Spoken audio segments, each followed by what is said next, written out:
Okay, welcome back, everyone. Welcome back to the Openly Occultic Book Club. We've been reading the definitive book of human design, written by Linda Bunell, authorized by Ra Uru Hu, the founder of the human design system. We've been reading section 6 lately. It's been a few episodes, quite a few episodes. Section 6 is pretty big. It's discussing the circuitry, the different circuits, basically, that connect the energy flow from throughout all the different defined centers that you might have in your chart. Let me say that again. The circuitry, because you have 9 centers, right? We all have 9 centers. Um, and when you look at your body graph chart, and I hope you got your human design body graph chart, but when you look at the chart, you might have so many of the centers defined and some aren't. There are some people out here that have all their centers defined. I've met one or two. So amazing. But for the most part, because they're a small percentage of the population, for the most part, we all only have a few of those centers defined on our body graph chart. So when we start talking about the circuitry, we're talking about the flow of energy throughout those defined centers that you have on your chart. Apparently, some of the circuitry is just for your individual growth, use, mutation, evolution, transformation.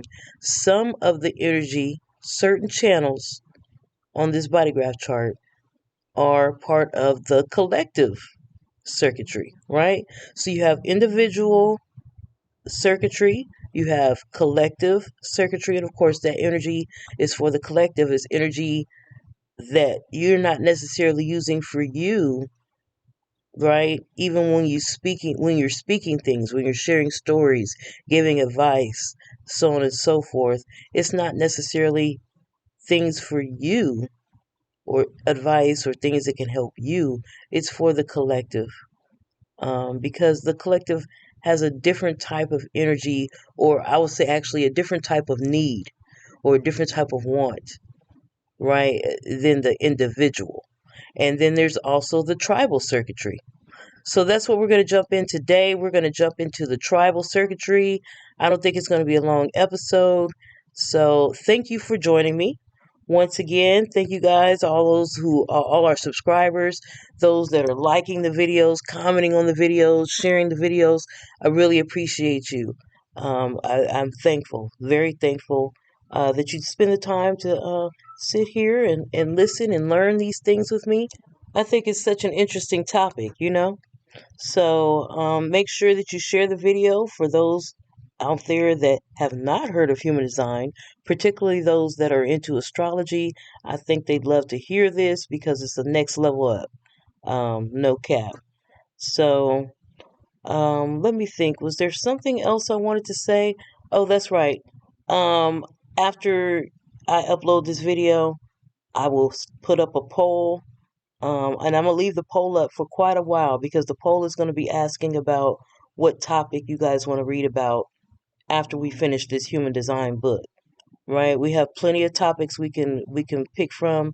We have magic books, books on tarot, books on divination, books on spirituality, consciousness, all kinds of magic books and philosophy books. I have a lot of books. So I just want to take a poll to kind of narrow down which books I should choose from for when we finish this book and we're ready to start reading another book. I don't think we'll be done with this book until around maybe Halloween or before, maybe around October. We'll say that. Late September, early October, right? We're going for late September. I'm going to mark that down. The goal is for us to finish this book by late September. Um, so keep that in mind when you're thinking about this poll, what book you want to read next. Because at that time, it's our season, y'all. It's witches season. So, well, for my fellow witches out there, conjurers, if you will, root workers, come on. So yeah, it'll be around October. So what book do you guys want to start diving into around the spooky season? Let me know. For now, we're diving back into section 6 of the definitive book of human design. Okay, here we are. The tribal circuit group, defense and ego circuits. And the super keynote is support.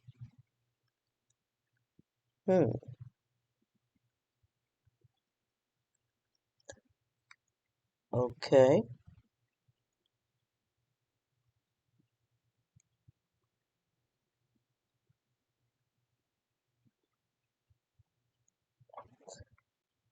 When we enter the tribal realm, we meet interdependence as support, as well as the not self in the form of codependence. Interdependence is the mutuality and reciprocity upon which early societies were structured and maintained. The job of the tribe is to deal with the consequences of being alive by devising ways for people to live together that increase productivity and maximize our ability to protect ourselves. Right? So, remember earlier I was like, we have different wants and needs as a tribe versus as an individual. So, the job of the tribe is to deal with the consequences of being alive by coming up with ways for people to live together that increase productivity and maximize our ability to protect ourselves. The tribe connects us to life and each other through the senses, through bloodlines, ancestry, and through loyalty to the blood bargain. The tribal heart is a communal heart where everybody else's business is everybody else's business. This is in part what gives the tribe its reputation for being sticky and possessive. For the tribe, support is about having.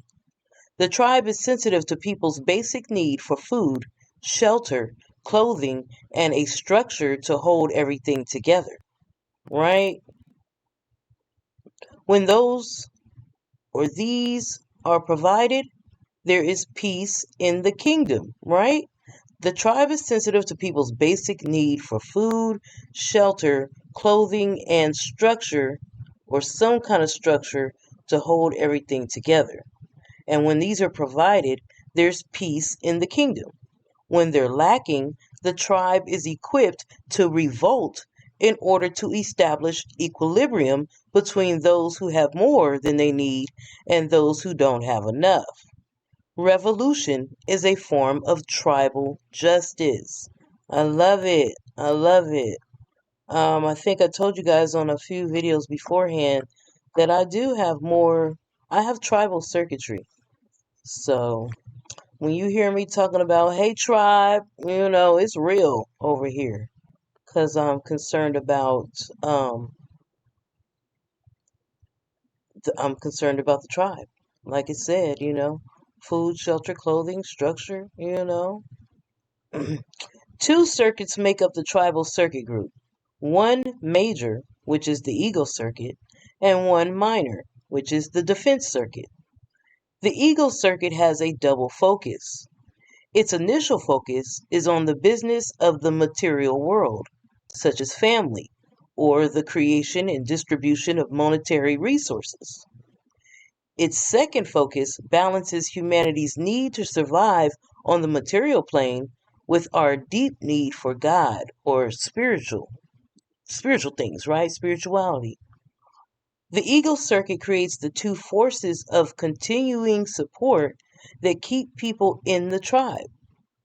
The defense circuit is concerned with generating, caring for, nurturing, and preserving human life, or the tribe, and the laws and values of tribal relationships.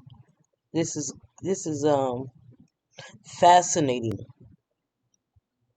In our exploration of the body graph as a circuit board, the core integration channel is resolutely separate.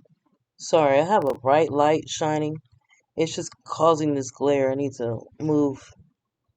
Where I'm at. In our exploration of the body graph as a circuit board, the core integration channel is resolutely separate, the epitome of self-sufficiency. The individual circuit group empowers the quality of uniqueness in humanity that paves the way for mutation, and the collective circuit group is staunchly communal, socially interactive, and mutually respectful in its orientation. The tribe's strong communal structure is founded on loyalty to a hierarchical chain of command.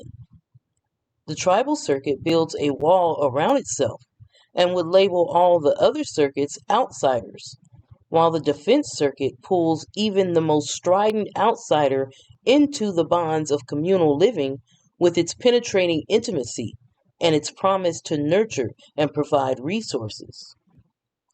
The spleen's instinctual survival awareness relays messages through the senses, particularly smell, touch, and taste. This awareness complements and focuses the tribe's extraordinary capacity for personal loyalty and sexual intimacy. It's also what guides the ways that communal expectations and support are expressed. For example, the famous family recipe that's handed down as a form of family identity, the handshake or kiss that seals a deal, and the blood bond between best friends. The tribe's most distinguishing characteristic is the bargain, or making deals that guarantee support. I'll scratch your back if you scratch mine. I'll clean the house and feed the children if you go out and work to make money for the family.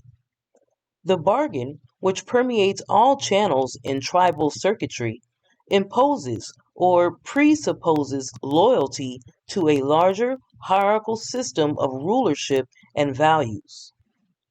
I'll see that you're protected from invaders if you pay me homage and taxes. Tribal bargaining ensured our species' survival. Throughout history, the tribe has been the bedrock that held us together as a family unit or a nation. It has determined for us how to raise our children, choose a vocation, make the laws, and police our streets, and worship our gods. Without the tribe, we would have not been able to look after ourselves within a society. It gave each of us a place its support net. It gave each of us a place in its support net, and as long as we stayed in our place and made our contribution, it kept us safe. Okay? So, somebody's wondering, well, what's the difference between the collective energy and tribal energy, right? We have individual circuitry, collective circuitry, and tribal circuitry. Um, Off the top of my head, the collective circuitry is split into two parts: logic and abstract or sensing, right? So understanding slash logic versus the other part of the collective circuitry being the sensing or abstract circuitry. So just off the top of my head, um, but yeah, I like what's being said here about the tribe, you know. Um, and I can see they all go together, right? You won't have a tribe without individuals, right? You won't have a collective conscious in so many ways, or collective way to do things without a tribal way to do things, right? Because your tribe can be from here, that tribe is from over there, but together, if we meet, if we ever meet up, which more often than not was at the marketplace, right? The trading routes. So different tribes or whatnot will come together at the marketplace. There's your collective in so many ways. The collective is just made up of various tribes. Okay, come on, let's go. We got this. We got this. The defense circuit, keynote, support, and it's two channels. The channel of mating, which is focused on reproduction, that consists of gates 59 and 6, and the preservation or custodianship channel, which is gates 27 and 50. Keeping in mind, the gates in human design are the same as the hexagrams in the I Ching, right? We won't forget that. The defense circuit is comprised of the channel of intimacy or reproduction and the channel of preservation, taking care of what we've produced, right?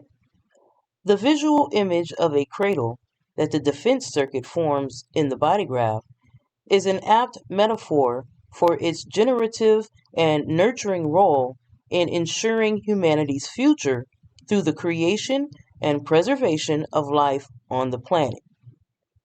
The defense circuit's genetic program, described as the origin of the theory of the selfish gene, promotes the continuation of our species. It often does so, however, at the expense of our personal life. Nothing drives humanity like the channel of intimacy, 59.6, which has a genetic imperative to make more, right?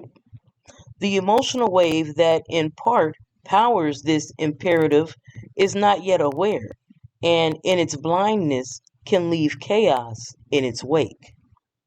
Okay? We're gonna break all this down. We're gonna get deeper. They're gonna get deeper in this book as we read this. Because it brought up the channel of intimacy. Let's go back to the image real quick. Because that's where you have the emotional wave in the solar plexus connecting to the generator energy that's in the sacral. So, and it's called the channel of intimacy. And it's said that it's focused primarily on reproduction. And so basically, we're kind of like, as we read this, we're learning about keynotes because we're learning how we can sum up what we see in short sentences, right? When I look at this body graph, this person's body graph, or that person's body graph, I can be able to sum up what I'm seeing if I understand what I'm looking at with all these different symbols. I can quickly sum it up or kind of pretty much pinpoint the energy that person is working with that specific part of their graph or that other specific part of their graph or what have you. So, I mean, off top, I'm already seeing we're talking about the sacral motor, we're talking about the solar plexus with its emotional wave. It's called the channel of intimacy. It's worried about reproduction, and also it's part of the tribe. So it's more than reproduction, preserving what's produced, right? Not just create something, but preserve and nurture this thing that's created. So that's what's up in so many ways. Okay, come on, let's get to it. It says children are one of the byproducts of this emotional, unstable, emotional mechanism for perpetuating life on the planet. The channel of preservation, which is gates 2750, grounds the tribe's survival in splenic awareness, with the sobering reminder that we're responsible for nurturing and preserving that which the emotional or experiential channel of intimacy has created or generated. In this way, offspring will reach adulthood and can in turn produce more, keeping the gene pool viable so that our bioform can keep going. This is the tribe's major contribution to evolving consciousness. No other circuit or circuit group carries this genetic imperative or is equipped to nurture that which it creates, like the tribe. The channels and the gates of the defense circuit are discussed on the following pages. So we have the channel of mating, gate 59.6, a design focused on reproduction, part of the defense creative channel, and it's a generated type energy. The channel of mating links the sacral center to the solar plexus center through the gate of sexuality, gate 59, and the gate of friction, gate 6. Channel 59-6, the core of humanity's creative essence, is rooted in a powerful quantum of sacral and emotional energy called intimacy. The sexuality of gate 59 and the pleasure/pain emotional wave of gate 6 brings people into relationships that are deeply personal, penetrating, and potentially fertile. Here's some background on this channel of mating. A defined solar plexus is always one's authority, and the emotional wave requires that one wait to find clarity over time. If the channel of mating is conditioned by not self spontaneity and ignores its sacral response, it can create confusion and greatly complicate social interactions. There can also be long term repercussions, such as an unwanted child, or a failed business venture. The true intimacy potential in this tribal channel requires patience and nurturing over time. For that reason, it's healthiest to cultivate a friendship with business partners or lovers first, before diving into the depths of an intimate union with them. Right? Here's the personal part. Yours is the urge to merge. And when guided by response over time, this can be healthy and deeply satisfying on many levels. Your own availability to intimacy allows you to quickly and easily penetrate the auras of others, facilitating a coziness that paves the way for fertility in any creative endeavor. This is your natural state and a true asset for establishing relationships of any kind. You can also be misunderstood, however, and your intensity misinterpreted by others who may feel that you're flirting or coming on to them when you don't mean to. Your emotional wave through gate 6 determines the actual timing of any intimate emotional release by either drawing you closer or pushing you away. Waiting out your wave's cycle allows you to discern or discover over time if something has been conceived between the two of you, and if it hasn't, the wave may draw you together again. Interpersonal. Although designed to experience a potent emotional wave, those with the channel of mating can actually appear quite stable emotionally. Their wave is activated or brought to the point of response by the proximity of touch. By the proximity or touch of another person. A well timed hug or hand on the shoulder at just the right point on their wave helps them release pent up emotions that can't be expressed through words. This is a form of intimacy that can't be This is a form of intimacy that can be expressed through tears, or a heartfelt sigh, or by deeply relaxing into someone's understanding embrace. Doing so maintains a healthy sense of emotional balance between stronger sexual emotional releases. Channel 59-6 is best experienced as an electromagnetic connection between two people when each partner has one of the gates. Wow. Anybody here have this channel of mating? Let's see. I have it. I have 59-6. And let me see something. Because it's blue here on the right side, but on the left it's like blue and purple. So I think I have gate 59 on both sides. And I do. And they're both in Jupiter. 59 line 3 in Jupiter on my design side, and 59 line 4 in Jupiter on my personality side. Interesting.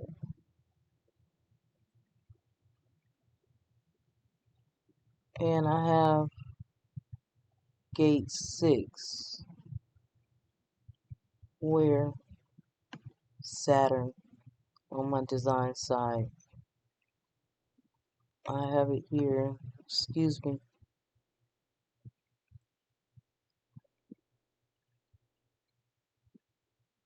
I have it here in Saturn on line 1, my gate 6. Okay, I have the channel of mating. Do you have the channel of mating? Let me know. Let me know in the comments. Okay, so as far as the different gates, the 2 gates that make up this channel, here's gate 59. It's called dispersion, the gate of sexuality, the ability to break down barriers to achieve union. It's part of the sacral center, part of the quarter of duality. Its theme is purpose fulfilled through bonding, and it's part of the right angle cross of the sleeping phoenix, the juxtaposition cross of strategy, and the left angle cross of spirit. Gate 59 generates our genetic strategies for sexual bonding and creating new life. Also known as the aura breaker, it defines the way we penetrate or break through barriers to intimacy in order to create offspring or enter into a creative venture with others. The lines of Gate 59, listed below, describe the ways that humanity approaches bonding. They are genetic strategies, and each role is singularly focused on selecting the best partner for producing the most viable offspring.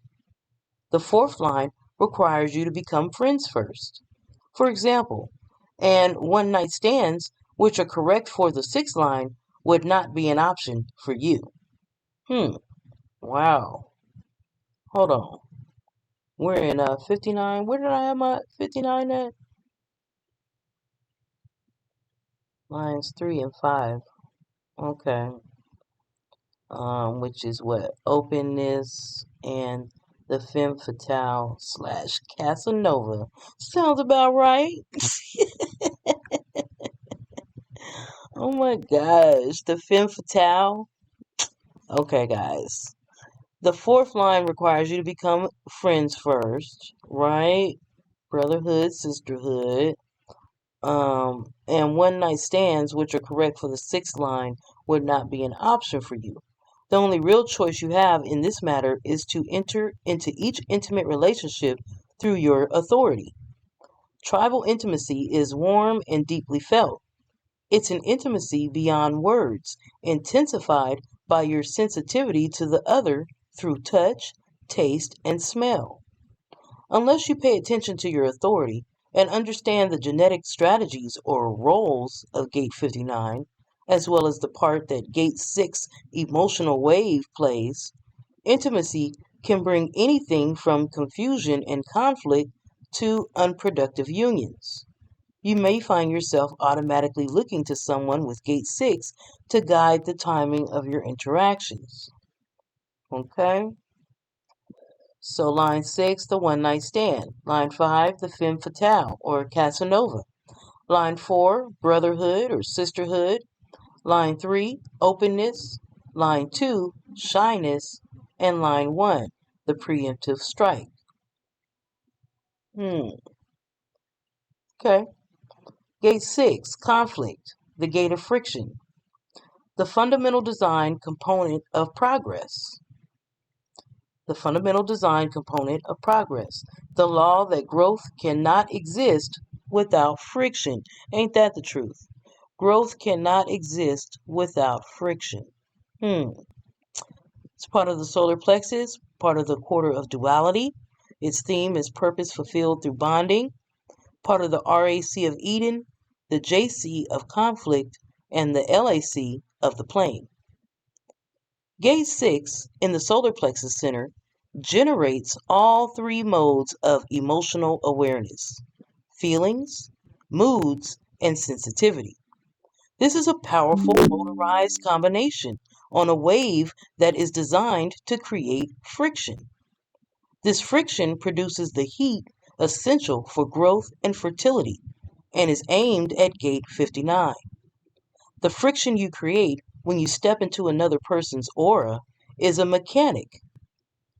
If or when the conflict is resolved or resonance is reached, there is then an opening and intimacy can proceed. Until there is such an opening, you must wait, as readiness and fertility are both subject to the emotional wave. Gate 6 is a kind of diaphragm that's either opens up, that is either opened up to intimacy or closes to intimacy. It's the gate of your pH and establishes and maintains the boundary between what is outside and what is inside your body. In this way, it determines who to be intimate with, when, and the bonding role you'll play. Each time you feel drawn towards intimacy, let your strategy and authority be your guides. Each gate in the solar plexus carries a fear. The fear associated with the sixth gate is the fear of intimacy, which is why gate 6 looks to gate 59 with its ability to break down the barriers to intimacy. The fear associated with the sixth gate is the fear of intimacy, which is why gate 6 looks to gate 59, because gate 59 has an ability to break down the barriers to intimacy. Line 6 is the peacemaker, line 5, arbitration, line 4, triumph, line 3, allegiance, line 2, the gorilla, and line 1, retreat. All right, I got it on line 1, retreat. What's that mean? Retreating from intimacy? What are we talking about here? Let me keep reading. Let's just keep going. The retreat. Okay. And the other channel is the channel of preservation, which consists of gates 27 and 50. It's a design of custodianship, part of defense circuit, generated type energy. The channel of preservation links the sacral center to the splenic center through the gate of caring, gate 27, and the gate of values, gate 50. The quality and substance of all tribal activities are enhanced through the care and nurturing of gate 27 with its altruistic concern for others. The traditional values and laws of the tribe that are needed to maintain order and to enrich, guide, and guard life originate with gate 50. Channel 2750 creates the many levels of custodianship that are needed to care for, protect, and preserve the tribe and its creative ventures. Okay, that's what's up. Here's some background on that. The sacral energies of channel 59-6, subject to the warm, emotional intimacy of the solar plexus wave, are focused on creation and procreation. Once the offspring are born, the sacral's immediate response to their vulnerability arouses the strong, spontaneous survival instincts of the spleen, with its cool realization that we must care for what we have created. In this way, the warm, experiential side of the body graph is balanced by existential awareness and the need to guard or accept responsibility for those who cannot take care of themselves. This level of support is necessary if the tribe and what it stands for is to endure. Yeah, this is very, very good. Because now I can start to see, or we can start to see when we see different people and how they're not worried about this type of stuff. It's because they don't have this tribal, maybe they don't have this tribal channel. Other than, they're not taking accountability. But at the same time, let's not cast aside the thought that maybe they don't have this channel, so they're not worried about accepting responsibility. See? Because it just said, in this way, the warm side, the channel we just read was the warm side, creation, procreation. And this side of this tribal circuitry is where is balancing out all of that by existential awareness and the need to guard or accept responsibility for those who can't take care of themselves. So when you run across people who ain't worried about that, maybe they don't have that to do. You know what I'm saying? Maybe they ain't got it to do. Right? So now with understanding, now with knowing comes understanding. And we can understand better why certain people move the way they do. Right? We're all uniquely made. We're all equally loved and valued. It's just we're just all uniquely different. You know what I mean? So don't rely on certain people for certain things because they don't have that to do. But you can rely on them on what they do have. So just now we can start to get to know everyone's gifts, right? The people around us, the people in our inner circle. Well, what exactly is your gift actually? So I can stop relying on you for things that you don't have in you to give, right? I think so. Now that's how the village can work, the tribe can work in sync instead of fighting each other unnecessarily because of expectations for someone to do something or have something to give that they don't have to give. And they're not about to do none of that because that's not what they're into. So, anyway, you guys get what I'm saying, right? Let me know in the comment section if you think this human design, just this knowledge itself, is helpful to know to help the tribe work together better. Is this better for the tribe, this knowledge? Let's go. Personal. You're someone whose aura automatically elicits trust from others, and people naturally look to you for support and nurturing. Support through this channel can take many forms, from establishing and defending the values and laws of the land and being a conscience for the tribe, to attending to the upbringing of youngsters or caring for the sick and elderly. You're capable of assuming a lot of responsibility and are susceptible to taking on too much. Although you're a natural nurturer, the only way that you'll know if you're taking on the correct responsibility is through your strategy and authority. With a wisdom rooted in ancient awareness informing your altruism and compassion, you innately understand that nurture begins with the correct care of yourself first. Only the strong and healthy can nurture and guide others towards survival, or improved health, or success. This is called enlightened selfishness.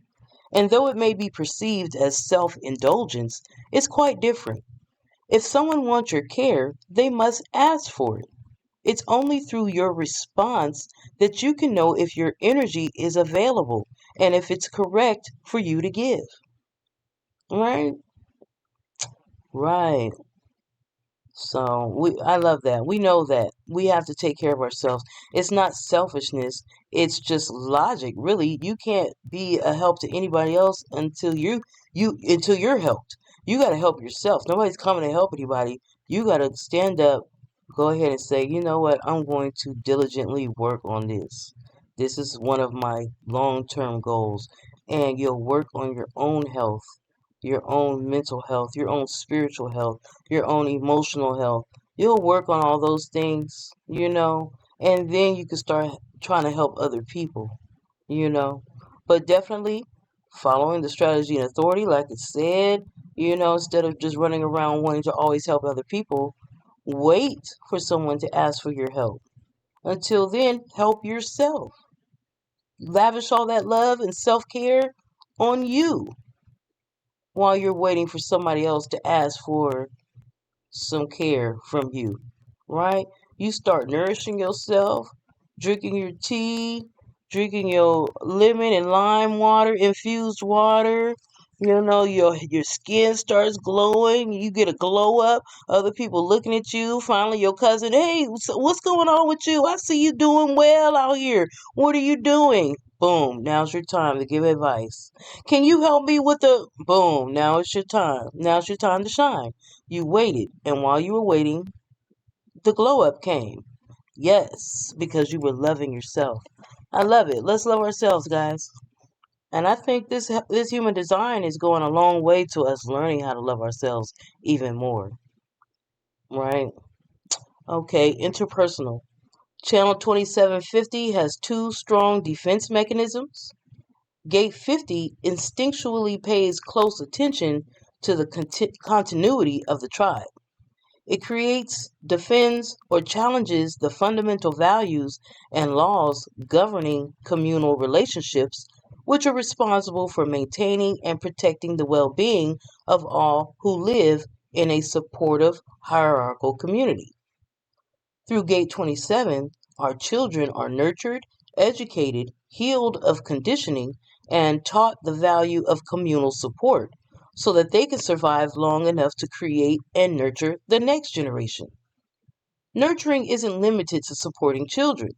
The needs of our elders must also be addressed, and their wisdom harvested and chronicled. Everything in the world needs nurture and care, including the preservation of the infrastructure of our communities. Okay, talk about the infrastructure. Talk about America. We're in America. I'm in America. A lot of you are in America. Talk about how the infrastructure is failing throughout America because it's not being nurtured. And I'm trying to figure out what happened because things like the lotto, the lottery, like in certain situations, some of this money is set aside for upkeep, for the nurturing of infrastructure. And I'm trying to figure out where is this money going. Bridges are falling apart. Freeways and highway bridges are falling apart. Sinkholes everywhere. What is going on with the infrastructure of our communities? Right? That's a tribal thing to be thinking about. That's tribal energy, right? Because we're like, man, we can't go on with boats crashing into bridges and bridges failing and you know, the roads, sinkholes, and it's all falling apart. It's not all falling apart, but things are falling apart. And if you, I guess, have this tribal energy, you'll be concerned about that because we need to. How are we going to continue on living like this when everything's falling apart? You know. So anyway, Gate 27, nourishment, the gate of caring, the enhancement of the quality and the substance of all activities through caring. It's part of the sacral center, part of the quarter of initiation. Its theme is purpose fulfilled through mind. It's part of the RAC of the unexpected, the JC of caring, and the LAC of alignment. The energy of the 27th gate is focused on maintaining and enhancing the quality of life through the power to care for the weak and the sick and the young. There is tremendous potential for altruism present in this gate, which we see exemplified in the life of Mother Teresa. Your role is to nourish and nurture through the power of compassion. You care. The polarity is that you must also be nourished and nurtured yourself. You must care for yourself first in order to have the energy and resources to care for others, and then let your authority guide you to where and when you commit your energy. Nourishment or nurturing given without awareness is a waste of precious resources. Each line of this gate represents a way to connect to and care for the tribe according to different levels of need. Without Gate 50, you may lack the instinct and values to set healthy boundaries around your natural impulse to care for others, and easily end up sacrificing yourself or your own well being. Okay? So, line 6 is weariness. Line 5, the executor. Line 4, generosity. Line 3 is greed. Line 2, self-sufficiency. And line 1, selfishness. Okay. And I don't think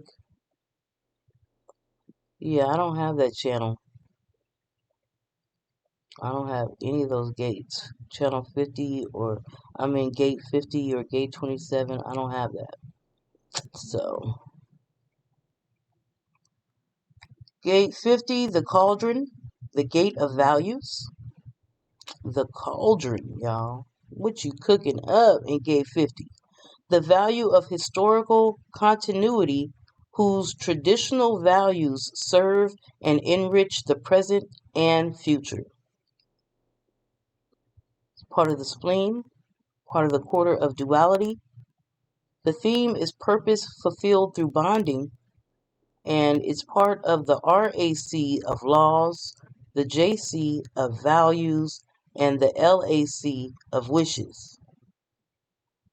Each act of intimacy that results in a birth demands that the offspring of the union be nurtured into adulthood. Gate 50's mystical name is the guardian. Okay. Its mystical name is the guardian.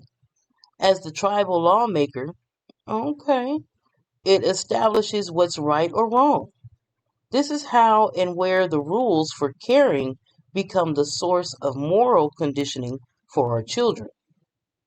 At the core of the tribe's defenses lies the spleen's fear-driven mandate to maintain its own viability by protecting and guiding its young. You are one who is here to guard the values and integrity of tribal law and the structures that uphold the well-being of the community. Based on the specific line, see below, your task is to be cognizant of which values or laws or rules safeguard how the tribe cares for its own. Your instinctual awareness scrutinizes which are corrupt or unjust, unnecessary or self-serving, or need to be challenged and changed, right? Your instinctual awareness scrutinizes those different laws or values that are corrupt or unjust or unnecessary or self-serving or need to be challenged and changed. This is your way of caring for and nurturing every aspect of life within the tribe. Gate 27, you may try to without Gate 27, you may try to physically take care of others when it's not correct for you to do so, thus fulfilling your fear of taking on responsibility that you aren't equipped to handle. Okay? So, Gate 50's fear is the fear of taking on responsibility that they aren't equipped to handle. But they actually, that's actually what they're here to do, though, is to take on responsibility. So you got to learn to not take it on and you're not equipped to handle it. Line 6 is leadership. Line 5 is consistency. Line 4 is corruption. Line 3, adaptability. Line 2, determination. And line 1, the immigrant. And of course, we haven't really read in depth on what these lines are all about just yet. It's just kind of giving you a theme of that line, but we don't exactly know what all it means just yet. We haven't got to that part in the book yet. So hang in there. We'll get to that at some point as we continue on with this definitive book of human design. Now we're in the very last section of section 6. We're dealing with the ego circuit within this tribal circuitry. The keynote is support, right? It has 5 channels. The channel of transformation or being driven, which is gates 54 and 32. The channel of surrender, a transmitter, gates 44 and 26. The channel of synthesis or sensitivity, gates 19 and 49. The channel of community, a part seeking a whole, gates 37 and 40. And the channel of money, a materialist, that's gate 21 and 45. The ego circuit protectively surrounds the defense circuit. Understanding the material and communal forces of support with which the ego circuit sustains the fertile and nurturing process of the defense circuit gives us a clearer sense of the nature and scope of the tribe's contribution to our evolution. On its own, the ego circuit has no defined sacral or life-generating capacity, nor does it have any connection to mental awareness, such as the Ajna Center, or the ego circuit's hub.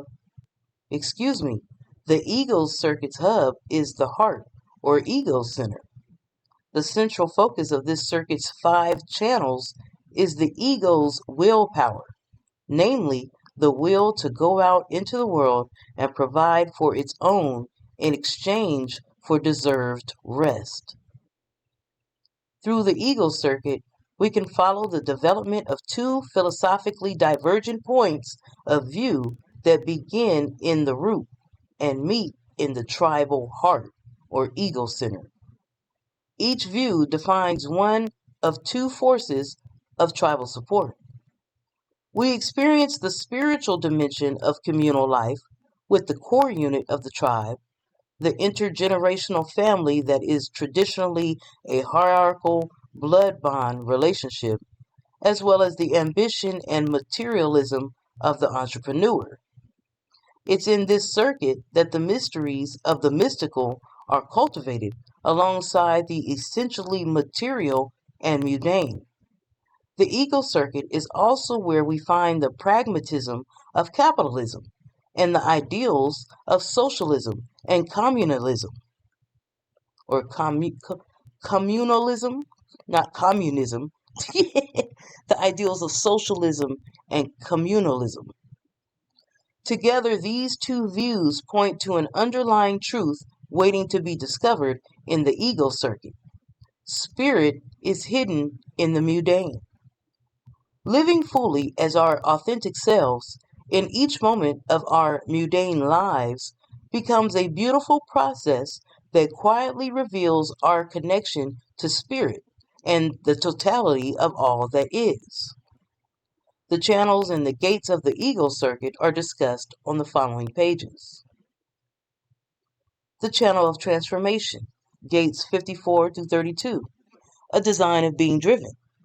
It's part of the ego circuit, and it's a projected type energy, right? The channel of transformation links the root center to the splenic center through the gate of drive, gate 54, and the gate of continuity, gate 32, right? It's called the channel of transformation.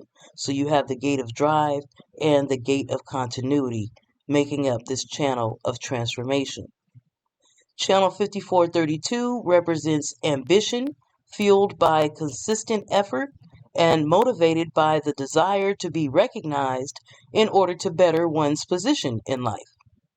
The potential awareness of what can and cannot be transformed, sometimes distorted by a fear of failure, is driven by the fuel for social interactions that can move one up the ladder.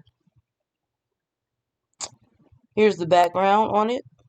The channel of transformation carries an energetic potential through which people with talent or ability can pull themselves up by their bootstraps and move out of the social class that they were born into. Gate 32 is always on the lookout for talent. It's driven by the fears that its tribe may not be the best or will be unable to survive the next economic downturn and will not endure. This recognition of the fragility of the tribe's existence shapes Channel 5432's ambition, its desire to rise up and transform. There's also a mystical thread, the thread of spirit, woven into it through Gate 54's 4th line, which is called enlightenment or endarkenment, the fuel for transformation at its purest level. Personal. Rooted in and grounded by the tribe's dedication to service and self-sacrifice, transformation is best defined here in its tribal context. Tribal support begins when your talents are recognized and your efforts are encouraged, though what is reflected back to you by those you have helped to fulfill their ambitions or attain enlightenment. Not though, but through. Excuse me. Tribal support begins when your talents are recognized and your efforts are encouraged through what is reflected back to you by those you have helped to fulfill their ambitions or attain enlightenment. Your reward for loyalty and dedication to the tribe comes through each promotion to the next level. You willingly work harder than anyone else to prove your worth or value, even to the point of becoming a workaholic. Your true goal is to experience this drive for recognition as a healthy interdependence that is mutually beneficial. Your instincts have the potential to bring you to a vocation through which you might fulfill your potential and achieve your ambitions and utilize your gift for making money so that you can use your unique abilities to assist others in reaching their potential. Hmm, okay. Interpersonal. The ambition that constitutes transformation in the material world is guided by splenic awareness. It's by instinct that one with this channel recognizes if or when needed support is available for increasing one's wealth or to ensure success through personal achievement or advancement. The pressure to make more money continually transforms the world economy. In the end, only transformation that endures over time has value, and creating such continuity requires the support of the tribe. Even in today's global society, supportive allies are crucial for a nation to realize its financial goals and ambitions. Transformation is not something that we do on our own, and moving up the ladder is always dependent upon and accompanied by the expectations of those above us. If a person with channel 5432 is properly recognized and supported by the tribe, then the tribe expects quid pro quo, a reciprocal return for what it has provided. This is how the tribal system endures. Okay, nice, nice. So this circuit is made up of two gates. The first gate is gate 54, the marrying maiden, the gate of drive. Interaction in its mundane social context, but also one's mystical and cosmic relationships. It's from the root center, part of the root center, part of the quarter of mutation. Its theme is purpose fulfilled through transformation. It's part of the RAC of penetration, the JC of ambition, and the LAC of cycles. Gate 54 provides humanity with the fuel and ambition to transform the tribe's material direction and standing among other tribes. I'm sorry, I had to drink some tea. It supplies the energy for our most mundane ambitions and the highest spiritual aspirations that may be hidden within them. Only when we've mastered our instincts to thrive on the mundane plane is transformation of a spiritual nature possible. You live your spiritual ideals through the mundane plane, and ambition is the fulfillment of your personal potential. If you're noticed by someone higher up in the hierarchy, there's a good chance that you can better your position in life. Your inner drive to rise up provides the impetus for transformation for those around you as well. It levels the playing field for others to compete on equal terms. Your drive needs direction, however, so you naturally look to someone with gate 32 to channel your ambitions towards something of lasting value. Without this direction, your drive may turn into blind ambition. Okay? Line 6, selectivity. Line 5, magnanimity. Line 4, enlightenment or endarkment. Line 3, covert interaction. Line 2, discretion. And line 1, influence. The other gate that makes up this channel is gate 32. It's called duration, the gate of continuity, right? The only thing which endures is change. It's part of the spleen center, part of the quarter of duality. Its theme is purpose fulfilled through bonding. It's part of the RAC of Maya, the JC of conservation, and the LAC of limitation. Awareness through Gate 32 is focused on constant evaluation as an instinctive recognition of what can and cannot be transformed. An underlying fear of failure can put the brakes on runaway ambition. Gate 32's ability to adapt and yet maintain its true nature is the spleen's contribution to the material continuity of the tribe. This is part of your contribution as well. A great deal rests on what is recognized and valued, and thereby encouraged and retained by the tribe. One of your gifts is recognizing who has the skills or education to move up in the world, and then using your influence to bring them to the attention of those in positions of authority. This is the gate of prolonged indecision. You're apt to find yourself agonizing over how to maintain a balance between what's working successfully, conservatism, and opening yourself up or an organization up to the unknown risks, fear of failure that accompany transformation and change, right? Change is inevitable, however, and when it becomes part of the equation for life, growth is optimized. By relying on your authority for timing and staying closely attuned to your own instincts, your wisdom will emerge over time as ways to keep society from repeating what does not work, while also embracing what has long-lasting value. Without Gate 54, the 32nd gate senses its lack of a consistent source of fuel or drive or ambition to succeed.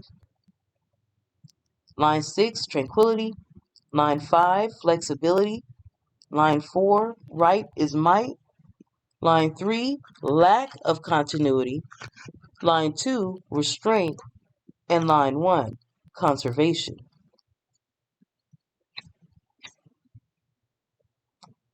Now we're on to the channel of surrender, gates 4426.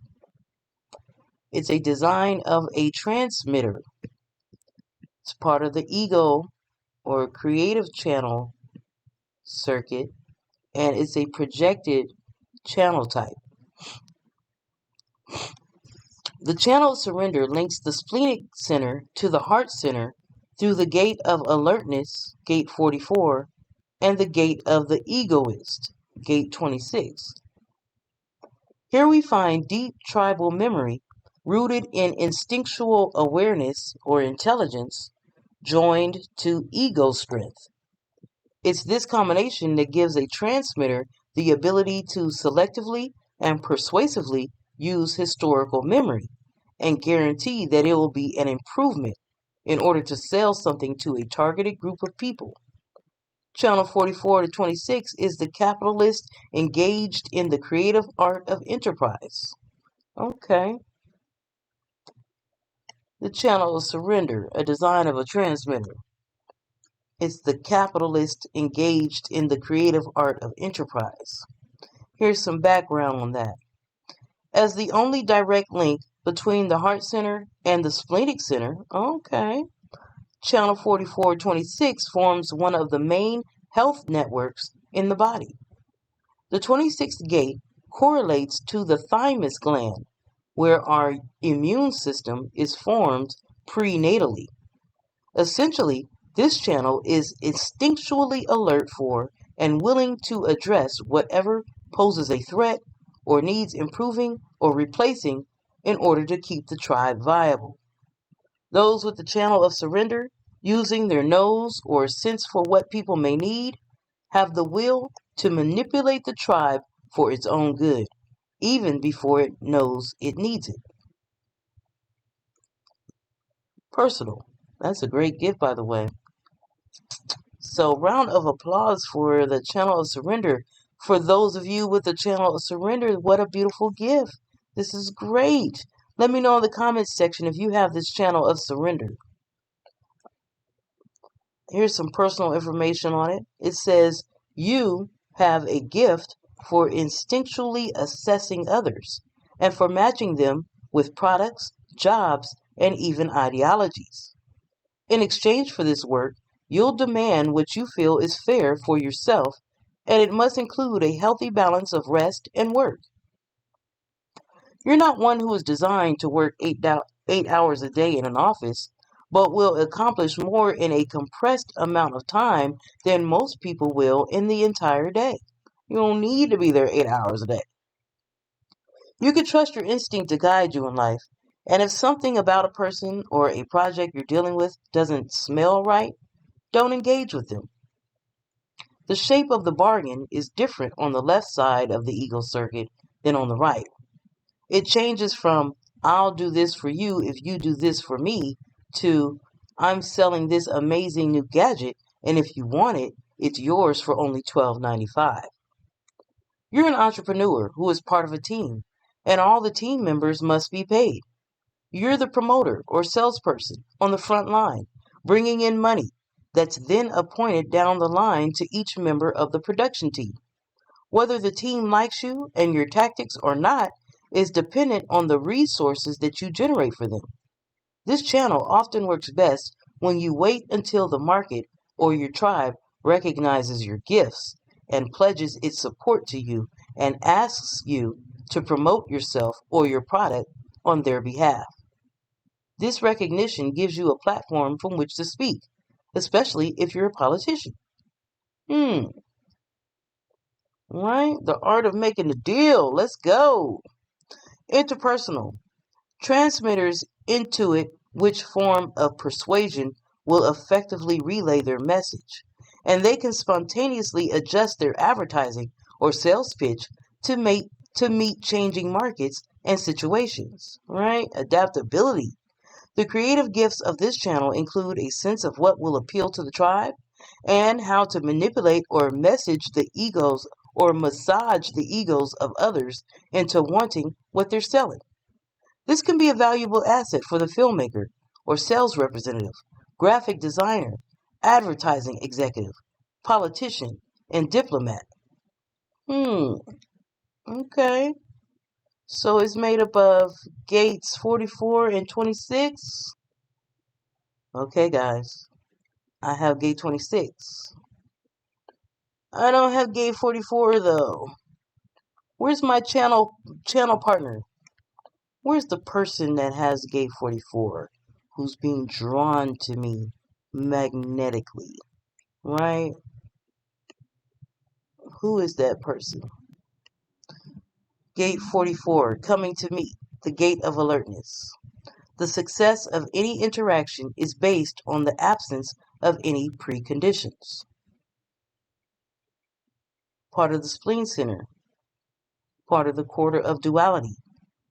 Its theme is purpose fulfilled through bonding. It's part of the RAC of the four ways, the JC of alertness, and the LAC of incarnation. Gate 44 is the gate of memory and remembers the patterns for living that have successfully provided for our material needs. This memory is an integral and consistently trustworthy part of our survival intelligence as a species. You are instinctually alert in every moment for the correct, spontaneous relationship or interaction that can move a potential to the level of a possibility. What you remember or transmit shapes the tribe's material orientation and eventually strengthens its ego presence and power in the world. You control the way that Gate 26 is going to act in terms of selling, defending, or fighting for the tribe. This is where tribal propaganda can be found.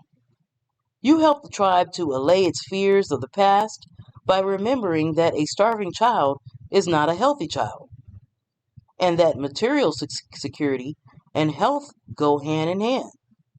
When you share your awareness, okay, material security and health go hand in hand. right? Okay.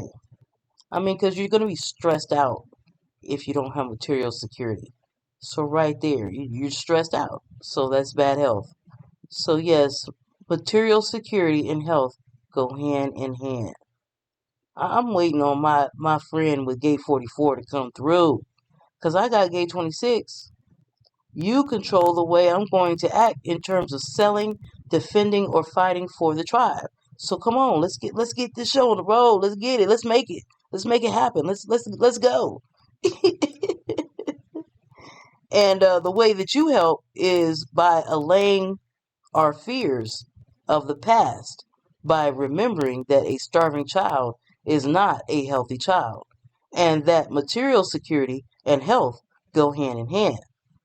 When you share your awareness and are recognized by the tribe, Gate 26 in the Heart Center picks up the future potential based on your splenic memory and makes it available through the power of the ego to the tribe. The spleen is not a motor, so you look to the will of the Heart Center to fulfill whatever transformation you instinctively know needs to become a reality if we're to ensure the tribe's survival.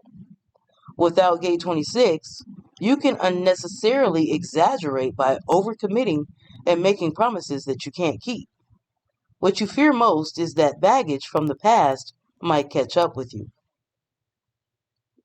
Line 6, aloofness. Line 5, manipulation. Line 4, honesty. Line 3, interference. Line 2, management. And line 1, conditions. All right, and now we have gate 26. This is the gate I have in this channel. Gate 26, the taming power of the great, the gate of the egoist, the maximization of the power of memory applied to the nurturing of continuity.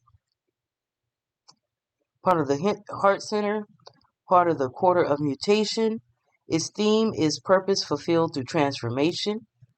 It's part of the RAC of rulership, the JC of trickster, and the LAC of confrontation.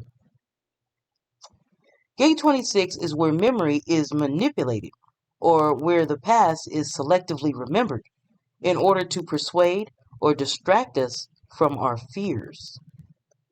The line between the truth and a lie blurs, and potential and possibility are transformed into reality and sold to the public for a price. You're a natural salesperson who is actually expected to exaggerate, and your innate ability to manipulate memory, coupled with the energy of your ego, is designed to withstand rejection. If you're recognized for these skills, given a job where you can set your own schedule, are sufficiently rewarded materially, and can maintain a healthy balance between rest and work, you're eager to be on the front lines for the tribe and have the ego to do it.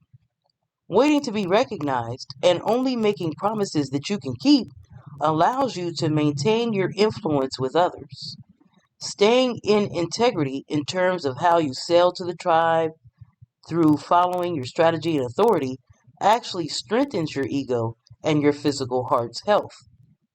Without Gate 44's instinctive awareness, it can be difficult to know how, when, and what to effectively transmit. Wow, you guys, this is interesting to me because I got in my personal life or my professional life, I was offered an opportunity last weekend, and as you know, I'm gate 26. I'm curious as to know what this other person, if this other person has gate 44. Seriously, because I'm being recognized for my skill and, potentially be given a situation where, everything they just said, if you're recognized for these skills, given a job where you can set your own schedule, are sufficiently rewarded materially, and can maintain a healthy balance between rest and work, you're eager to be on the front lines for the tribe and have the ego to do it.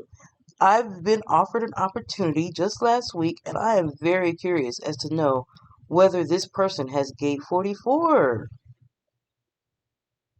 Because, wow, I waited. I was practicing my strategy and authority. I didn't give out any information till I was asked for my opinion. Swear, y'all. I swear. It just played out that way. It just played out that way. Because, y'all know I could talk. I can talk. And got a lot. I could talk about a whole lot of stuff. So I really literally was just like practicing my strategy and authority and waited until I was recognized and asked. Actually, for years, I waited until I was asked from this particular person. And not that I was looking for anything, but I just kind of waited before I really said anything about what I could do, or what I've done, this that, and the third, before giving my resume, or you know listing my skill set without being asked. I just waited, and I was asked, and boom, something might be in the mix, y'all. And I wonder if they have gate 44. Let me see what line my gate 26 is on, real quick. My gate 26, because I do have it, right? I got gate 26. Line 5, I see it down here. In, is that Uranus? Line 5, hold on. I think, is that Neptune? Yeah, that's the trident. What is it? What do we, it's gotta be Neptune. Line 5. Adaptability. Okay. Right? Good stuff. See, that's why I love that you guys are here with me. We're reading over this stuff. We're applying it to our lives. We can see how it's making an impact. Wow. Okay, moving on. The channel of synthesis, which is gates 19 and 49. A gate of sensitivity. It's part of the ego circuit and is a projected channel type. The channel of synthesis links the root center to the solar plexus center through the gate of wanting, gate 19, and the gate of principles, gate 49. Tribal forms of mysticism evolved through the pressure of humanity's need for food, shelter, protection, territory, something to believe in, and something to hold everything together. The 19th gate pressures us to approach each other and manifest the interrelatedness of the tribe, while the 49th gate prods us to reject that which is not compatible with our highest ideals and supportive of our connection to each other and spirit.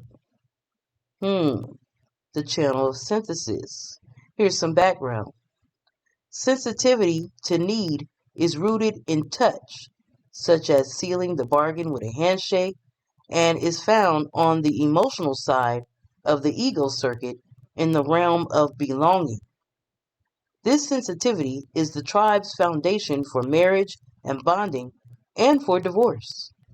The emotional acceptance of rejection frequency, the emotional acceptance or rejection frequency of channel 1949 is the glue that determines who belongs and is deserving of the support of the tribe, who gets to come to the table, and who doesn't.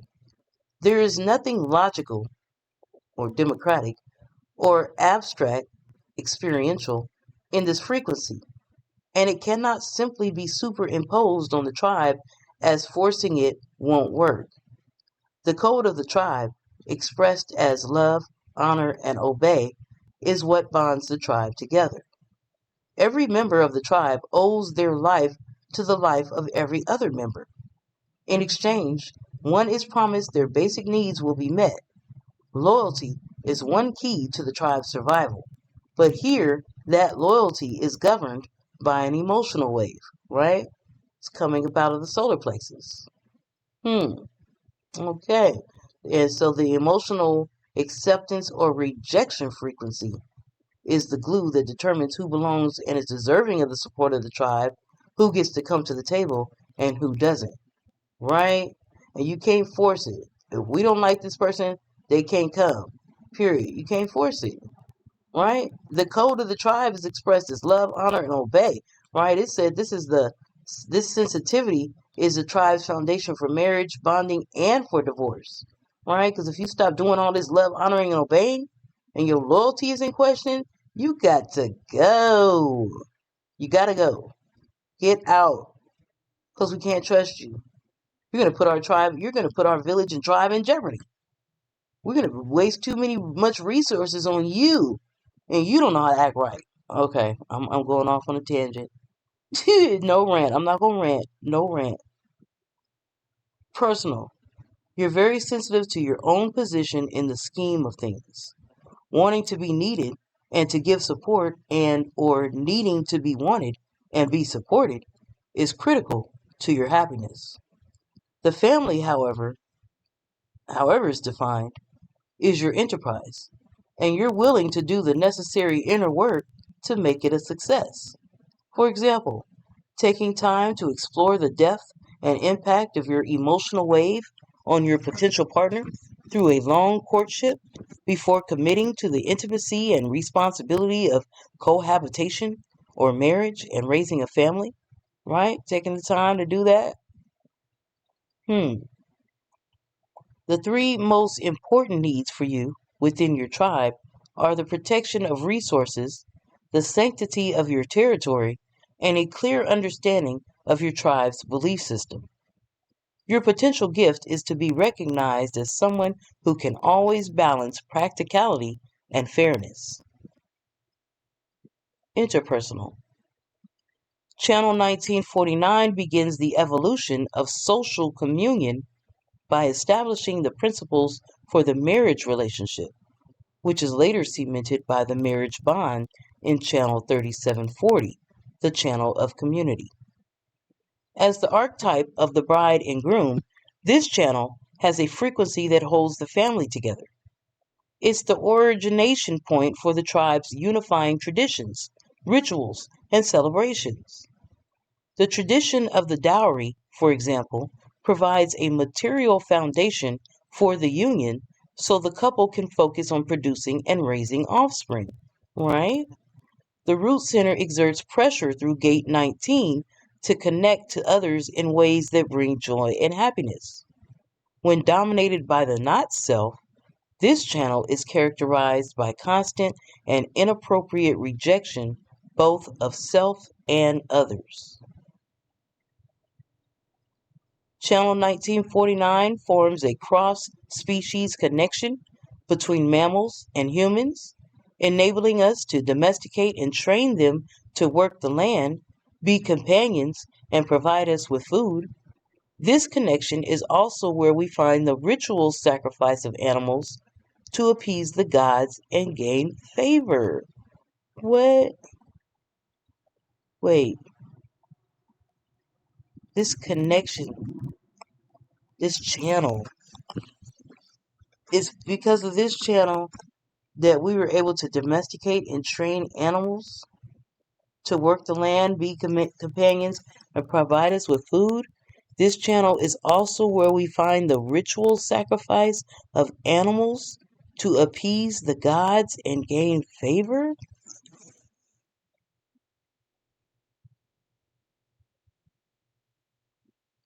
Okay, let's keep going. Gate 19, approach. The gate of wanting. That all things are interrelated is apparent and manifested through the action of approach. Part of the root center, part of the quarter of mutation. Its theme is purpose fulfilled through transformation. It's part of the RAC of the four ways, the JC of need, and the LAC of refinement. Gate 19 fuels two essential human mandates: the need to have access to basic resources like food and shelter, and the need for spirit. These mandates set us up to interact or bond with others in specific ways. When everyone has had enough to eat, a place to live, and a God to worship, we experience life as one healthy community, supporting each other and making our unique contribution to the whole. When there is want or need or great inequality in our tribe, communal support breaks down and nothing works. You are here to be alert and sensitive to which resources are being withheld from your family, community, and eventually the global community. You bring others to an awareness of what resources are needed for everyone to survive, as well as thrive and achieve their personal or communal potential. The way you go about this depends on the specific line or lines defined in your chart, but the process usually requires enticing or bargaining with the people or institutions who share your principles and possess or control what is needed. You know what is needed, and you look to Gate 49 to fulfill those needs. The consequences of turning the root center's pressure inward instead of including It says the consequences of turning the root center's pressure inward instead include oversensitivity and addiction to being needed, or personal neediness, as in, doesn't anyone care about me? When will I get my needs met? Okay, and we're talking about gate 19. Okay, I don't have gate 19. But the next one I do have, gate 49, that goes with this channel. Line 6 is the recluse. Line 5 is sacrifice. Line 4, the team player. Line 3, dedication. Line 2, service. And line 1, interdependence. Here we have gate 49, which is the other gate that makes up this channel of synthesis, right? A design of sensitivity.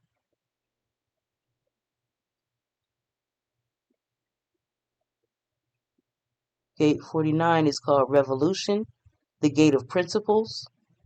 Ideally, the transformation of forms based on the highest principles and not simply for power. Ideally, the transformation of forms based on the highest principles and not simply for power. It's part of the solar plexus center, the quarter of initiation. Its theme is purpose fulfilled through mind. It's part of the RAC of explanation, the JC of principles, and the LAC of revolution. The principles of acceptance and rejection, marriage and divorce, and ultimately revolution are the direct result of living with tribal hierarchies influenced by the emotional wave.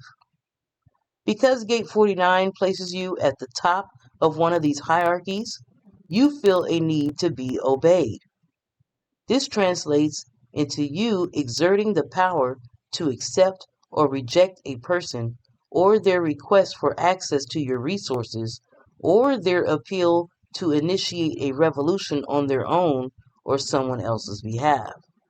Right? So, people like me, people with Gate 49 exert their power to accept or reject a person or their request for access to our resources, or their appeal to initiate a revolution on their own or on someone else's behalf. We kind of like exert the power to accept or reject all that. I need to check you out first. See what you're all about before I accept you starting a revolution around here. Wait a minute. Hold on. Is it gonna help the tribe?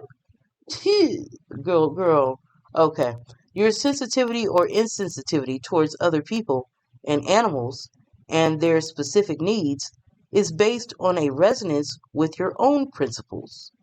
In other words, the people you accept into your circle are those willing to stand by you and support your principles. The rest you'll be inclined to reject. Yours is a social agenda for change and reformation. It's particularly focused on food and food distribution. People who have enough to eat don't need to go to war. Revolution is either avoided by filling needs or entering into as a necessary evil and last resort. You might be the one whose acceptance or rejection influences which road is taken to satisfy the needy party.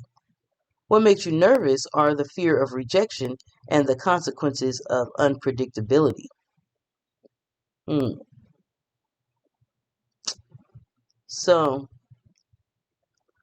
does this sound like me, guys? Mine is a social agenda for change and reformation. We're literally on YouTube right now, reading human design, talking about how this can really change society if more of us knew about this. This could reform so many industries and so many institutions that we have into society. Am I doing this right now? Am I quietly pushing revolution right under people's noses as we speak? You let me know. Hit me up in the comments. Let me know if you feel like I'm doing a good job with revolution, pushing people towards this necessary reformation of learning about human design. What do you think? That's revolution for real. Because society, people ain't listening to human design. Hardly, it's a small percentage of people. You know what I'm saying? And I think this is more important than astrology. It's giving me more information than astrology by itself. Astrology is in this, but it's more than just astrology in human design. So, and then just for further note, my birthday is on June 19th. My birthday's on Juneteenth. I'm an 80s baby. I was born 1980. I'm all about revolution. I got gate 49. What y'all think, you guys? You think I'm doing a good job with this revolution? And my gate 49 is in my south node, is it? On line 3? I think this is my south node. On line 3. Popular discontent? What do you mean? What is this? What does it even mean? What does the popular discontent mean? Line 6 is attraction. Line 5, organization. Line 4, platform. Line 3, popular discontent. Line 2, the last resort. And line 1, the law of necessity. The law of necessity. Okay? Wow. I'm learning a lot about myself. And I'm looking forward to hearing more about you guys, you know? That's why I say, hey, let me know what channels you're working with. Do you guys have more individual circuitries now that we made it this far? Do you feel like you have more individual, more tribal, or more collective circuitry going on? I'll give you guys my answer at the end of the video when I do my little recap and look back over it. I'll let you guys know. The channel of community, gate 37 and gate 40. A design of a part seeking a whole, part of the circuit, ego circuit. It's a projected channel type. The channel of community links the solar plexus center to the heart center through the gate of friendship, gate 37, and the gate of aloneness, gate 40. Community lies at the heart of humanity's successful evolution. The organic nature of community and the transition point that it provides between the struggle to survive and liberation from that struggle is subject to the push-pull of the emotional wave. Gate 40 is willing to work to provide for those that it loves, but it needs its rewards and its rest. Gate 37, with its gift of affection, is always looking for recognition and its place within the whole. Background. In the channel of community, the tribal bargain is backed by the energy of two powerful motors that give it depth through clarity over time, and the willpower to succeed. In community, the bargain must be entered into correctly. The bond of community or family and the way the bond will manifest in the future is guaranteed by the willpower behind the bargain. The alignment of the ego and solar plexus centers also means that no good bargain can be struck spontaneously and must be carefully considered and formulated over time to be equally beneficial for both parties. Channel 3740 is in opposition to the mandala, and so is quite common. It has had tremendous evolutionary influence worldwide during this present Earth cycle from 1610 to 2027, where we have all felt its impact through the right angle cross of planning. Another one of those incarnation crosses, right? The right angle cross of planning. Personal. If defined by channel 3740, you are waiting to see who asked you to be part of their organization or community or not. You're also trying to discover where you belong or how you fit into the big picture spiritually. The correct invitation won't come through impersonal contact, though, like a phone call, but rather through some form of touch or direct personal contact over a period of time. In the most basic sense, every human being is existentially alone, and yet for practical purposes, you are the one who forms the bridge for individuals to live in a community where all have an honored place and respected function. You understand the importance of making a good bargain and how to seal that bargain. I'll do this for you if you'll do that for me. Let's shake on it or sign here. Interpersonal. Excuse me. Interpersonal. If I could just zoom in. There we go. A strong, adaptable, and clear bargain is needed if the channel of community, the channel of the marriage bond, is to hold the provider and distributor together in a harmonious relationship. On this side of the ego circuit, the way to a man's heart is through his stomach, not his wallet. On the emotional, social side of the body graph, support is expressed not by things money can buy, but by what it takes to work side by side and to progress communally. Investment is focused not on stocks and bonds, but on each other and on the needs of the whole group. This is the highest ideal of community, and there is little evidence of hierarchy. No one feels superior or inferior because everyone willingly contributes what they can in order to be included and to feel supported by and loyal to a group greater than themselves. I was going to say, because I don't really, this hierarchy talk, I feel like it's man-made. I don't, it's kind of man-made. When you're getting to the higher ideals of community, there's little evidence of hierarchy, right? So, the family, gate 37, the family, the gate of friendship. The manifestation macro and microcosmically of the organic nature of communities. Part of the solar plexus, part of the quarter of initiation, theme, purpose fulfilled through mind, is part of the RAC of planning, the JC of bargains, and the LAC of migration. And yes, this is another gate, tribal gate, that I have. Right here, gate 37.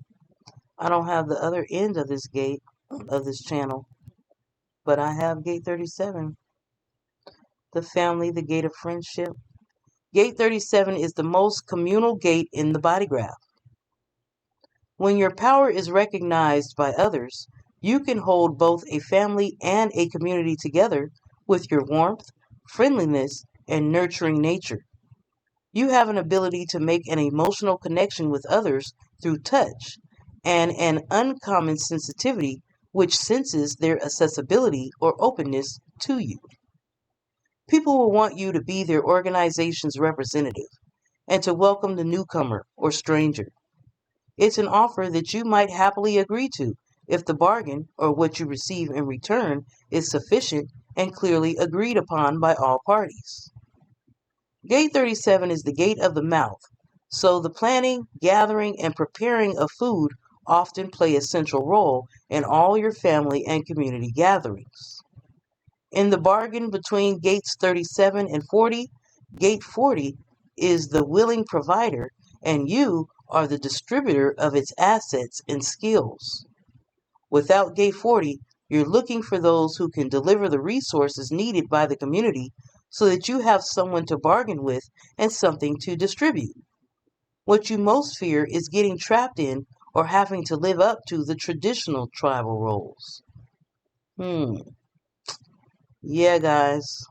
I got a lot of tribal energy, y'all.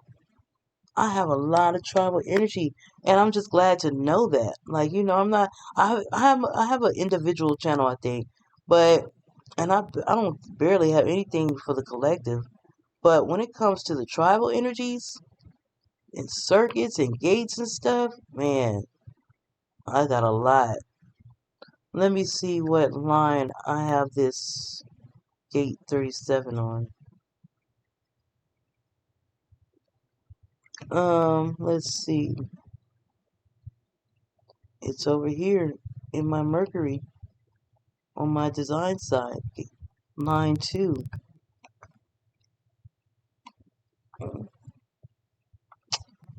37 line 2, Mercury. Line 6, purpose. Line 5, love. Line 4, leadership by example. Line 3, even-handedness. Line 2, responsibility. And line 1, the mother or father.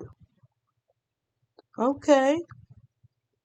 The gate 40, deliverance, the gate of aloneness, the point of transition between struggle and liberation. It's part of the heart center, part of the quarter of duality. Its theme is purpose fulfilled through bonding. It's part of the RAC of planning, the JC of denial, and the LAC of migration. Gate 40 is one of 3 gates of aloneness. Gate 12 and Gate 33 are the other 2. And it carries a sense of being alone even when in a group of people. This aloneness is the beginning of the individuation process. You need to separate yourself from the tribe. In essence, it is the desire within you for wholeness expressed and experienced by others as your strong interdependence or as stepping away from their interdependence. This is an aspect of the ego's willpower that is essential to the survival of the community. Gate 40 is the love of work. And when you're involved in work that's correct for you, you derive great satisfaction from delivering what you promised to an appreciative tribe. The relationship bargain needs to be renegotiated often and kept crystal clear. Yes, you are willing to work and to exert your ego's willpower to provide for your family or community, but they get access to your earned resources only if they keep their side of the bargain. They need to show appreciation and loyalty for your efforts and support you emotionally, feed you, give you time alone to rest, and take care of you with the resources that you provide for them. Without Gate 37, you may find yourself looking for friendship and a community to offer your ego's willing provisions to. I'm right here. This is the community. We're right here. Right? Openly Occultic Book Club. Well, truth be told, guys, I'm gonna make these episodes, this book club. I'm gonna turn them into podcasts. I already made a podcast playlist out of all these human design videos, but I'm also going to put this up on Spotify and Apple. Right? I made a new little thumbnail today for the podcast. Do you guys think this little thumbnail is good? What you guys think? I went to Spotify. I was typing in occultic podcast, and I just wanted to see what was out there. And I think we're carving our own lane right here. We're gonna do more than reading though. It's gonna be a podcast for real. A video podcast, what they call a video podcast. Anyway, we're gonna keep making YouTube videos. Right? And but yeah, I made this little thumbnail. I did that today. So let me know, let me know in the comments. You guys think this is a good little picture for the podcast? And yeah, without Gate 37, you might find yourself looking for friendship and a community to offer your ego's willing provisions to. If that's you and you got Gate 40 and you're into this openly occultic community that we're growing here, let me know in the comments. Let's talk about it.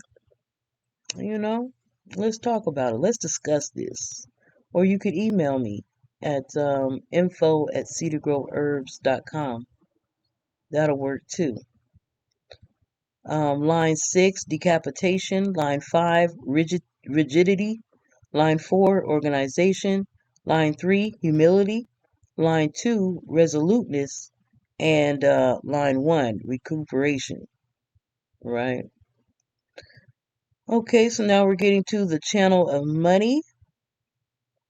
Gate 21, Gate 45. This is a design of a materialist, part of the ego circuit, and it's a manifested type channel. The channel of the money line links the heart center to the throat center through the gate of the hunter/huntress, Gate 21, and the gate of the gatherer, Gate 45. The heart of the tribe, of our life together on the planet, is the ego center with its connection to the heart muscle. This is the tribe's solitary voice, and it expresses its authority and will to survive on the material plane as a hierarchy. Another hierarchy. Okay. This illusion, this hierarchical illusion, it's an illusion, huh? I don't know. I'm just talking. All right. Background. Channel 2145 is the most driven of all manifestor channels and says it's up to me to take charge or to be in control or not. The most benevolent expression of tribal leadership is to gather, protect, and educate the tribe so that it survives. When everyone has been provided enough support to enjoy life together, there's peace in the kingdom. Gate 45, the tribe's only voice, is the voice of authority and the final voice of what is or isn't manifested. Its keynote says it well: I have or I don't have. The tribe has always coveted access to resources or money and a reliable commitment, loyalty. In manifesting its pursuit of these desires and mediated by the bargains, the tribe has dominated the affairs of human history. The two gates that make up Channel 2145 are not easily reconciled to each other. Gate 45 protects but wants the last word, and Gate 21 serves but needs to be in control in order to guarantee its heart can rest and or to guarantee that others get their rest. Historically, this need for a balance between work and rest was the impetus behind unions ensuring workers' rights. Right? Okay. Yeah. Personal. You're here to embrace and master the material plane and to make money through the power of your will. Your challenge is to exert your will in a way that protects your own interests while still serving others. Having control and not being controlled are issues for you, and the secret to your success lies in attaining a measure of interdependence. A measure of independence. You're willing to work hard, but you work best when you're your own boss and can follow your own natural rhythm by controlling what you do and when you do it. Even when you're not in control of everything around you, you need to feel as though you are, such as acting as both the CEO and president of the company. It can be difficult for you to rely on people and delegate responsibility, which can add to your workload and stress your heart. Interpersonal. Materialists like putting money to work. To become masters of the material plane and provide for the good of their tribe, they need their tribe's full support and cooperation. We can see this in action as we follow the evolution of our economic structures from simple trading between villages to the complex corporate business models and stock markets of today. The channel of money is actually much more successful as an electromagnetic connection between two people. The 45th gate owns the factory but doesn't work there. The 21st gate is the president with a large active ego who says, I must benefit myself, but at the same time, I must benefit the owner and our constituents. Together, they control or manage the organization so that everyone achieves a measure of financial success. Another example would be Gate 21 as the prime minister in charge of running the country and advocating for the people, with Gate 45 as the king who conveys his authority to the prime minister and must be paid his due. Okay. Teamwork makes the dream work. Gate 21, biting through. The gate of the hunter and huntress, which I do not have. The justified and necessary use of power in overcoming deliberate and persistent interferences. Justified and necessary use of power in overcoming deliberate and persistent interference. Part of the heart center, part of the quarter of initiation. Its theme is purpose fulfilled through mind.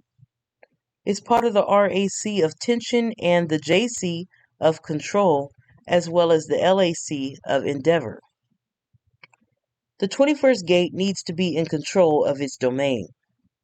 In order to apply the strength and will of its ego to ensure the survival of the tribe, it must have control over something or someone. In our modern world, this energy translates into the responsibilities given to the police or managing director or president of a company. Biting through is a powerful conditioning force for life on the material plane. You're successful when you can control your own material resources, where you live, what you wear, whom you work for, and how you make your living. You don't like to be told what to do or to have people looking over your shoulder. On the other hand, you're destined to serve others because in a tribal bargain, all must benefit if you're to benefit yourself.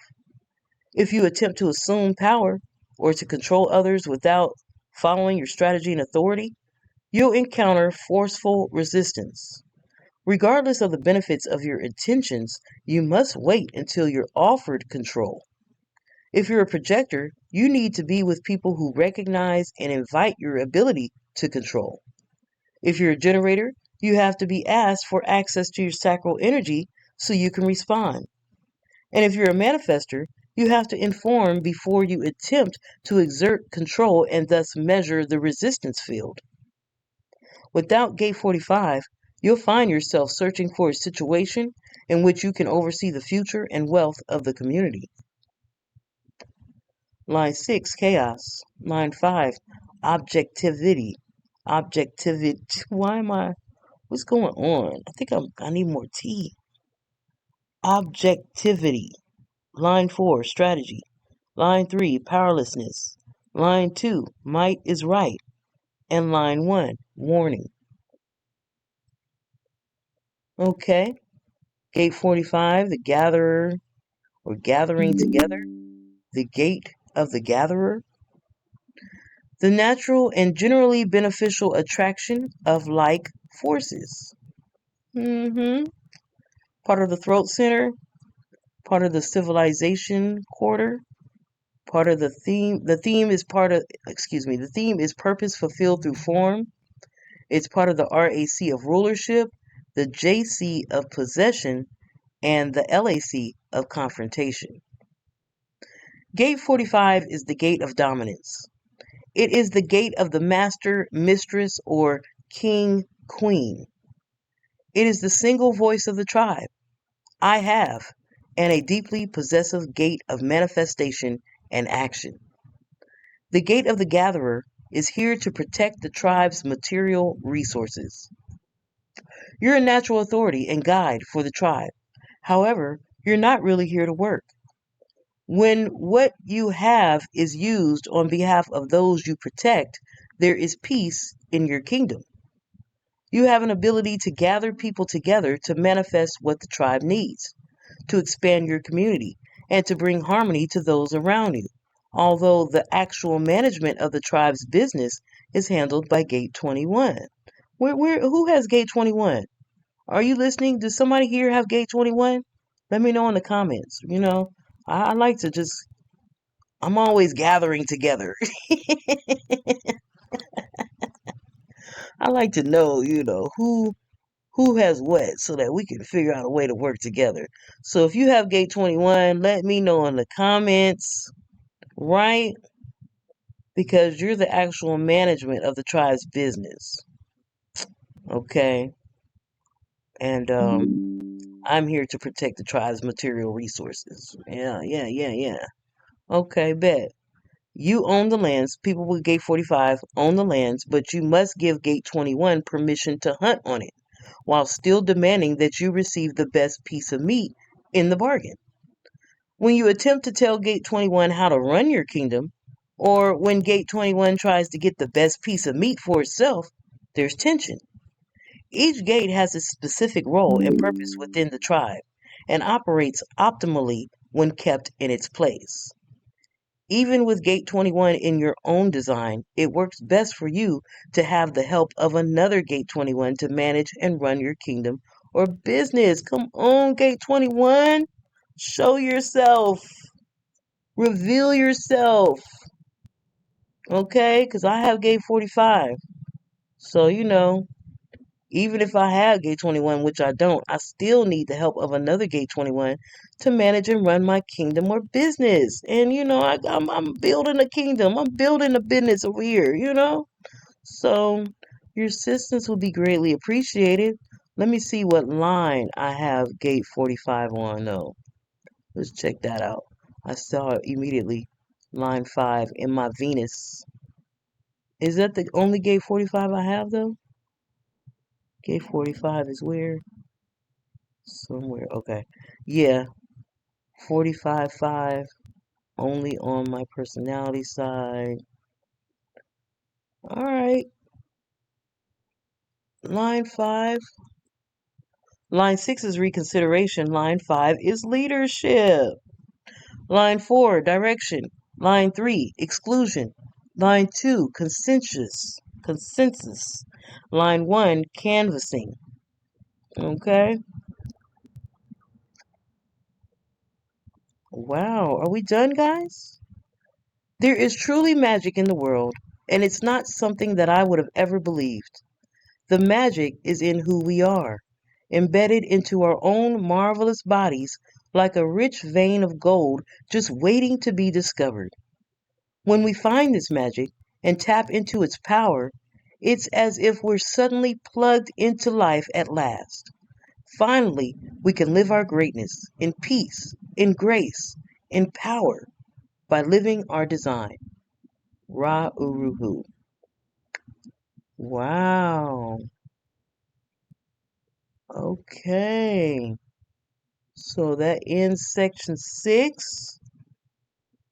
And as we can see, when we come back, guys, we will be diving into the 12 profiles. Right? Oh, I'm so excited. I can't wait. I have so much to do, but I'm definitely working on keeping my little schedule that I got going on here. I upload a new episode every Sunday morning, definitely by afternoon, by noon at the latest. But I try to upload a new episode every morning, every Sunday morning. So try to just keep my little rhythm going here. my little ritual, if you will. So I am very, very excited about diving into this during the next week, even though I got a lot of stuff to do. I make time to read. We have a book club. We're really doing this. So, and I have so much to read. I have so many books. There's at least 5 to 10 books that I feel like I still need to read. I've read thousands of books, and I have a lot of books here at my house. I have books all on Google Drives and hard drives. I have books. I have a lot of books. And I don't necessarily plan on reading all the books that I have in my repertoire, by the end of my life here, by the end of this art incarnation that I'm in right now. But there's at least 10 of them that I do want to read. Absolutely. So I'm going to upload this video. I'm going to put out the poll, right? I want to ask you guys what topic you guys want to read about after we finish this human design book. I have a lot of books on human design, but we're not going to read another human design book after this. We're going to read something else on a different topic, and we can swing back around to human design at a different time. We'll be done with this book by Halloween, before Halloween, by October, right? By the beginning of spooky season, right? Um, Late September or so. So think about what book you guys want to read during spooky season. Do we want to read a witchcraft book, a book on spells and rituals? Do we want to read books on crystals? I recently uploaded a video on crystals. Hope you guys enjoyed it. Let me know. Do we want to read books on the tarot? Do we want to read something on history? Do we want to read philosophy? Madame Blavatsky, or I don't know. I have so many books. It's not a joke. So at the least, you guys can help me narrow down what books I should look at, because for each category, it's nonstop. I just collect books for real. But you know why? My profile, I am a 1-3 profile. So let me know in the comments if you know what I'm saying. I'm not going to spoil the surprise for those who don't know what a 1-3 profile consists of. But I am a 1-3 profile. So it's no wonder that I am a book junkie, like an information junkie, knowledge junkie. So thank you guys for hanging in there with me. I appreciate you guys coming back to me, reading along with me. Make sure you like, share, and subscribe to the channel. Get it out there so other people can learn about it. Right? You could in just a minute you'll be able to catch these videos on Spotify. I think I already uploaded like the first episode, the introduction to this book. I uploaded it on Spotify. The playlist is labeled as a podcast on YouTube. So and soon it'll be on Apple. So this will be a podcast. You'll be able to listen to this whole series if you just want to hear the audio and not see the video. Maybe you're going to the gym, you're working out, maybe you're walking on a hike, right? Whatever you're doing, if you don't have time to look at the screen, you can hear me read this book audio wise, right? Podcast, right? The Openly Occultic Podcast. So thanks for your support. And if you get a chance, swing by the chat room so we can discuss what we've been reading in the book club, right? Other than that, I hope you guys have a great day, wholeness, and balance.